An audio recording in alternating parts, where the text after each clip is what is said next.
எல்லாவற்றையும் விழுங்கிவிட்டார்கள். நாம் தமிழர் கட்சியால் கன்னியாகுமரி மாவட்டம் பெற்ற பயன்கள் என்ன பட்டியலிடலாம்.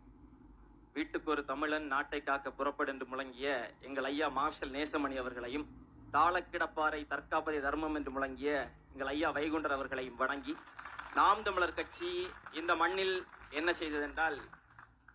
கடந்த 2022ஆம் ஆண்டு சித்திரங்கோடு பகுதியில் இருக்கக்கூடிய குவாரிக்குள் நியூஸ் தமிழ் செய்தியாளர்கள் அந்த குவாரியில் முறைகேடு நடக்கிறது என்பது அறிந்து நேரடியாக நேரலை செய்ய நியூஸ் தமிழ் செய்தி குழு அந்த இடத்தில் சென்றபோது குவாரி முதலாளிகளால் நியூஸ் தமிழ் செய்தியாளர்கள் அச்சுறுத்தப்பட்ட போது அந்த இடத்தில் அவர்களுக்கு துணையாக நின்றது நாம் தமிழர் கட்சி. அது மட்டுமல்லாமல் இந்த மண்ணில் இருந்து ஒருபடி மண்ணை கூட கேரளாவுக்கு தரமாட்டோம் என்று உயிர் தியாகம் செய்த இந்த மண்ணின் முன்னோர்கள் என்ன செய்திருப்பார்களோ இன்றைக்கு இருந்தால் அதை நாம் தமிழர் கட்சி தொடர்ந்து செய்து கொண்டிருக்கிறது. கன்னியாகுமரி மாவட்டத்தினுடைய இதயமாக இருக்கக்கூடிய மேற்கு தொடர்ச்சி மலையை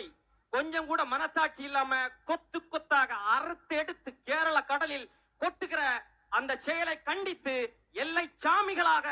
இந்த மண்ணில் இங்கிருந்து ஒருபடி மண்ணை கூட நாங்கள் கேரளாவுக்கு தரமாட்டோம் என்று சொல்லி கனிமவள கடத்தல் லாரிகளை சிறைபிடிப்பது தொடங்கி பலவிதமான போராட்டங்கள், இந்த கனிமவள கடத்தலுக்கு எதிராக 41 கட்ட போராட்டங்கள் நாம் தமிழர் கட்சி நடத்தியது மட்டுமல்லாமல் நாம் தமிழர் கட்சியின் தலைமை ஒருங்கிணைப்பாளர் சீமான் அவர்கள் பல முறை நேரடியாக இங்கே வந்து கனிமவள கடத்தலுக்கு எதிராக போராட்டங்களை முன்னெடுத்திருக்கிறார். அது மட்டுமல்லாமல் கேரளாவினுடைய குப்பை தொட்டியாக இன்றைக்கு கன்னியாகுமரி மாவட்டத்தை இந்த மண்ணை ஆண்டு கொண்டிருக்கக்கூடிய கட்சிகள் வைத்திருப்பதை கண்டித்து கேரளாவில் இருந்து கோழி கழிவுகள், மருத்துவ கழிவுகள் இந்த மண்ணில் கொட்டப்படுவதை எதிர்த்து அந்த வாகனங்களை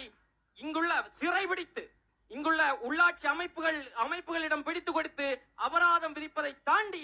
அந்த கழிவுகளை கேரளாவுக்கே அனுப்பிய கட்சி நாம்